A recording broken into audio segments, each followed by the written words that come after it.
Before I read Wolf Hall, I was curious about what would make a contemporary work of historical fiction worthy of the Man Booker Prize. After a slightly slow and confusing opening, Wolf Hall turns out to be a literary page-turner of the first order. There's a great deal to recommend it, but in my opinion, it's not so much the pacing or the beautiful writing or the historical world building that makes this novel great, as it is Mantel's special gift for creating and portraying fictionalized historical characters. One of the things she does incredibly well in this regard is metaphor, which is a very effective way to get across the essence of a fictional character. Let me read you an example. Gardner laughs, his deep bass chuckle like laughter through a crack in the earth. Do you see the metaphor? And do you see what it can do for us? When it comes to creating character, the advantage of metaphor is that it can stand in for something larger. Good metaphors create images that linger and expand in our minds. So, for example, a character with a deep chuckle that sounds like laughter through a crack in the earth is both ominous and possessed of a kind of elemental subterranean power. Here's another one. Everything Chapuis does is like something an actor does. When he thinks, he casts his eyes down, places 2 fingers to his forehead. When he sorrows, he sighs. When he is perplexed, he wags his chin. He half smiles. He is like a man who has wandered inadvertently into a play, who has found it to be a comedy and decided to stay and see it through. Nice, right? The actor comparison not only gives us a clear sense of Chapuis' basic personality, it also tells us quite a lot about the novel's setting.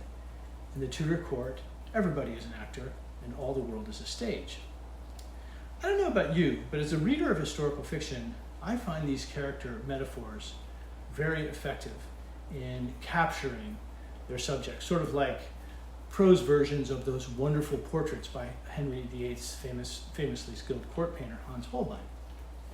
Even more striking than Mantel's vividly painting supporting character cameos, however, is the detailed character at the center of Wolf Hall, Thomas Cromwell. Cromwell is a notorious figure in history, the Machiavellian henchman for a king with a lot of blood on his hands. But Mantel puts us in a position of sympathy for him. He seems like a basically decent guy. He keeps a sort of pieced-together family that we immediately recognize, a laughing, good-natured household of which he is a loving and beloved patriarch. He's stylish and clever, and he's a good friend. He's vengeful, but in a way that is, if not justified, at least comprehensible. Cromwell is a working-class underdog, using his wits to prevail among the titled idiots of the Tudor court. Mostly, we appreciate his resourcefulness and the complexity and effectiveness of his bold machinations, which are very satisfying to read about. We love Cromwell because he's fun to watch, because he shows us something we very much want to see about our own capacity for genius. We admire the cagey wisdom that allows him to navigate a Tudor snake pit where one is on top of the world one day and kneeling before a chopping block the next. That he's able to achieve so much fills us with amazement. At the same time, a large part of Thomas Cromwell's appeal is his limited power. He operates within an extremely restricted ambit. He must please the king, and he must accomplish everything he does despite his status as a lowly commoner among aristocrats.